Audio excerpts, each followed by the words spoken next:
এই মেয়ে আমাদেরকে ক্ষমা করবে না যদি এই মেয়ের বিচার সুষ্ঠুভাবে সম্পন্ন হয়ে রায় কার্যকর না হয়। হাসরের দিন আমরা সবাই আসামি হই, আমরা ওই আসামি হতে চাই না।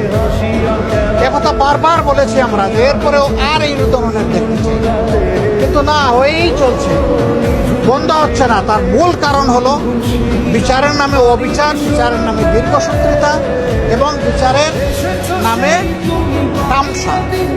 এর কারণে বিচারের প্রতি মানুষের কোনো আস্থা নাই। রামিসার বাবা আব্দুল আদনান মোল্লা, উনাকে যখন লোকেরা জিজ্ঞেস করেছিল আপনি বিচার চান কিনা, উনি বলেছেন আমি কার কাছে বিচার চাই। আমরা বিচারের প্রতি এই যে অনাস্থা তৈরি হয়েছে বিভিন্ন ধরনের হস্তক্ষেপের কারণে, আমরা চাই অনাস্থার সংস্কৃতি থেকে বিচার বিভাগ বের হয়ে আসে। বিচার বিভাগ 100 বার স্বাধীন হোক এবং 100 ভাগ স্বাধীনতা নিয়ে তারা বিচার করুক, ন্যায় বিচার করুক।